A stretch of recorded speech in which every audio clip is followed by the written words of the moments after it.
আসসালামু আলাইকুম সবাইকে। রাজশাহী বিশ্ববিদ্যালয়ের শেষ সময়ে বাংলা সাজেশন নিয়ে আজকে আমরা হাজির হয়েছি। মেইনলি বাংলা রাজশাহী বিশ্ববিদ্যালয়ে চান্স পাওয়ার জন্য একটি গেম চেঞ্জিং হিসেবে কাজ করে। বিকজ অন্যান্য সাবজেক্ট, আমি যদি ইংরেজি এবং জিকের কথা বলি, জিকে তো অবশ্যই কমন পাওয়া যায় না, কোথায় থেকে কোশ্চেন করা ঠিক নেই, রিসেন্ট জিকে এই সেই দিয়ে ভরে ফেলে। বাট ইংরেজির ক্ষেত্রে আবার যদি আসি, ইংরেজির ক্ষেত্রেও কিন্তু আপনি কমন পাবেন না, ইংরেজি অনেক ভয়ের একটা সাবজেক্ট। বাট বাংলা কিন্তু একটা ইজি সাবজেক্ট এবং বাংলাতে কিন্তু ফুল মার্ক ক্যারি করা সম্ভব। এবং আমি শেষ মুহূর্তে যেগুলো পড়েছিলাম এবং আমি কয়েকদিন ধরে আমি আপনাদের এই বাংলা মানে ঘাটাঘাটি করে যেটা জানতে পেরেছি, যেগুলো বেশি আসছে এবং যেগুলো আসার মতো বিগত সালে আসবে, এগুলোই আমি আপনাদেরকে দেওয়ার চেষ্টা করেছি। বেসিক্যালি বাংলা সব কিছু পড়তে গেলে শেষ করতে পারবে না, বাংলা তো হিউজ পড়াশোনার জায়গা আছে। তো লাস্ট মোমেন্টে যেগুলো পড়ার মতো সেগুলো আমি আপনাদের সামনে উপস্থাপন করব। তো এক একটা শুরু করি। আমাদের বাংলা কয়েকটা পার্ট থাকে, এর মধ্যে আমি প্রথম পত্রটা আগে শেষ করি। প্রথম পত্রের আমাদের তিনটা পাঠ থাকবে। এক হচ্ছে বাংলা গদ্য, দুই হচ্ছে পদ্য এবং তিন হচ্ছে সহপাঠ। তো বাংলা গদ্যের মধ্যে আপনাদের মধ্যে একটা কনফিউশন থাকে যে গদ্য পদ্য নিয়ে মানে একটা ঝামেলা আছে যে শর্ট সিলেবাস না ফুল সিলেবাস। তো এখানে উত্তরটা পাবেন। মেনলি বাংলার হচ্ছে যেটা ফুল সিলেবাস সেটা অবশ্যই পড়ে যাবেন, বাট শর্ট সিলেবাসটা একটু দেখে যাবেন। আচ্ছা, এখানে আমি একটু দাগিয়ে দিই যে এখানে আমাদের যেগুলো আসার মতন, যেমন আমি দেখেন স্ক্রিনে দেখা যাচ্ছে যে অপরিচিতা, এটা অনেক গুরুত্বপূর্ণ। বিলাসী, এটা একটা গুরুত্বপূর্ণ। এগুলো মানে গুরুত্বপূর্ণ, শুধু গুরুত্বপূর্ণ না, এগুলো অনেক গুরুত্বপূর্ণ বিকজ বিগত সালগুলোতে এগুলো থেকে বেশি কোশ্চেন করেছে। আর এরপরে আপনারা যেটা দেখবেন, আমার পথটা দেখতে পারেন, অতটা গুরুত্বপূর্ণ না। মাসি পিসটা খুবই খুবই গুরুত্বপূর্ণ বিকজ রাজশাহী বিশ্ববিদ্যালয়ের গত কয়েক বছরের কোশ্চেন দেখলে দেখা যাচ্ছে মাসি পিস থেকে কোশ্চেন করতেছে। তো এগুলো গুরুত্বপূর্ণ। আচ্ছা, এরপরে আসে আমাদের ফুল সিলেবাসটা করতে হবে কিনা। অবশ্যই ফুল সিলেবাসটা দেখে যাবেন, কারণ রাজশাহী বিশ্ববিদ্যালয় ফুল সিলেবাস থেকে অন্তত একটা কোশ্চেন হলে করবে। যে কোনো একটা থেকে হতে পারে, গৃহ থেকে বা নেকলেস থেকে, যেমন গত বছর নেকলেস থেকে একটা কোশ্চেন করেছিল। সো ফুল সিলেবাস থেকে একটা কোশ্চেন করবে, যে কোনো একটা থেকে। এখানে ফুল সিলেবাস এবং এই শর্ট সিলেবাস সব কিছু থেকে আপনারা যেটা করবেন, কবি বিরচিতি, শব্দার্থ, এগুলো একটু দেখে যাওয়ার চেষ্টা করবেন। আর আমাদের মেইনলি যে বিষয়টা থাকবে সেটা হচ্ছে 80% প্রশ্ন আপনার এই শর্ট সিলেবাস থেকে হবে। সো এটা নিয়ে এত প্যানিক খাওয়ার কিছু নেই। আচ্ছা, এবার আসে আমরা পদ্মর ক্ষেত্রে। পদ্মর ক্ষেত্রে আপনারা সেম কাজই করবেন। আর গুরুত্বর থেকে যদি বলি, সেটা হচ্ছে সোনার তরীটা অনেক গুরুত্বপূর্ণ, এটা দেখে যাবেন। বিদ্রোহীটা একদম মুখস্থ করে যাবেন। প্রতিদান দরকার নেই। তাহারে পরে মনটা খুবই গুরুত্বপূর্ণ। 18 বছর খুব একটা দরকার নেই, ফেব্রুয়ারি 1969। এই চারটা একটু দেখে গেলে মেনলি হয়ে যাবে। তবে এখানে বেশি ইম্পর্টেন্ট হচ্ছে সোনার তরী এবং হচ্ছে বিদ্রোহ। এগুলো একটু ভালো করবে। এগুলোর কবি পরিচিতি এবং হচ্ছে লেখকদের যে বইগুলো ছিল এগুলো, এবং আপনারা যেই শব্দার্থ আছে এগুলো একটু দেখে যাবেন। এবং পদ্যের ক্ষেত্রে সেম, আপনারা ফুল সিলেবাসটা দেখে যাবেন। এখান থেকে যে কোনো একটা কোশ্চেন আসতে পারে, এগুলো থেকে আপনারা যেই শব্দার্থ এবং কবি পরিচিতি এগুলো একটু দেখে যাবেন। আচ্ছা, এরপরে আমরা আসি হচ্ছে সহপাঠের ক্ষেত্রে। সহপাঠের ক্ষেত্রে আমাদের দাগানোর কিছু নাই। লালসালু উপন্যাসটা একটু ভালোভাবে দেখে যাবেন এবং সিরাজউদ্দৌলা আমাদের যেই নাটকটা সেটা সুন্দরভাবে একটু দেখে যাবেন। কারণ এখান থেকে 100% দুইটা থেকে চারটা করে, মানে দুইটা করে চারটা করে কোশ্চেন 100% থাকবে। এখানে লালসালু এবং সিরাজউদ্দৌলা 100% মার্ক তোলা একটা জায়গা। আচ্ছা, এবার আমরা পরবর্তী স্লাইডে যাই। আমরা পরবর্তী স্লাইডে দেখব বাংলা দ্বিতীয় পত্র। আচ্ছা, দ্বিতীয় পত্র দেখার আগে বলে নিই, বাংলা দ্বিতীয় পত্রের ক্ষেত্রে আমাদের তো অনেক রকমের মানে ব্যাকরণ আছে। তো ব্যাকরণে সব কিছু পড়তে হবে না, ব্যাকরণ যেগুলো বাছাই করা টপিক আমি সেগুলোই দিয়েছি। সেগুলোর মধ্যে হচ্ছে প্রথমে আমি সবার উপর যেটা রাখছি সেটা হচ্ছে সমাস।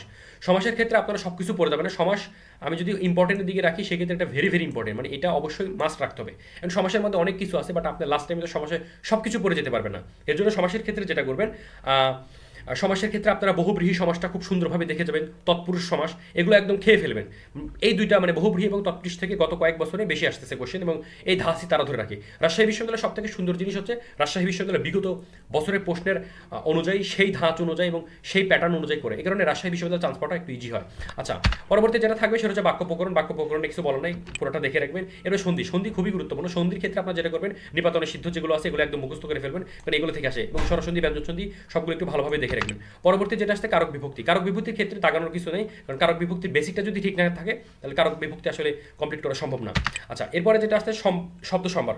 শব্দ সম্ভারের ক্ষেত্রে আপনারা একদম A to Z, যেটা আমি অভিযাত্রী বই সাজেস্ট করবো, কারণ অভিযাত্রী বই সাজিয়ে দেওয়া আছে এবং বিগত সালে প্রশ্নগুলো দেখে যাবেন।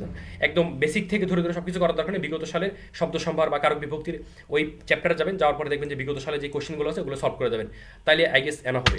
আচ্ছা, নেক্সট যেটা আছে নত্যসত্ত্ব বিধান। নত্যসত্ত্ব বিধান খুবই খুবই ইম্পর্টেন্ট, বিকজ আপনার নত্যসত্ত্ব বিধান থেকে সরাসরি কোনো কোশ্চেন না আসলে আপনার নত্যসত্ত্ব বিধান থেকে বাংলা যে বানানের নিয়ম ওইখানে আছে। আমি বাংলা বানানে গিয়ে এটা ক্লিয়ার করতেছি।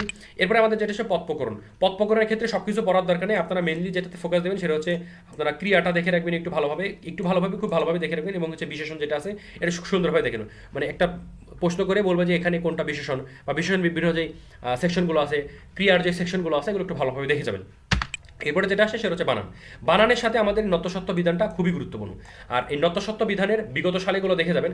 আর বানান যখন পড়তে যাবেন, বানানের ক্ষেত্রে আপনারা যেটা করবেন সেটা হচ্ছে বিগত সালের যে বিসিএস, ঢাকা বিশ্ববিদ্যালয়, রাজশাহী বিশ্ববিদ্যালয়, চট্টগ্রাম বিশ্ববিদ্যালয়ে যেই কোশ্চেনগুলো আসছে সেগুলোর যেই মানে সেখানে যেই বানানগুলো দিয়েছে সেই বানানগুলো একটু প্র্যাকটিস করে যাবেন, তাহলে লাস্ট মোমেন্টে আই গেস করতে পারেন, কারণ লাস্ট মোমেন্টে সব কিছু পড়তে পারবেন না। এই জন্য বিগত সালে অন্তত রাজশাহী বিশ্ববিদ্যালয়ে বিগত সালে যে বানানগুলো আসছে এগুলো একটু ভালোভাবে দেখে যাবেন। এরপর যেটা হচ্ছে উচ্চারণ সেম জিনিস।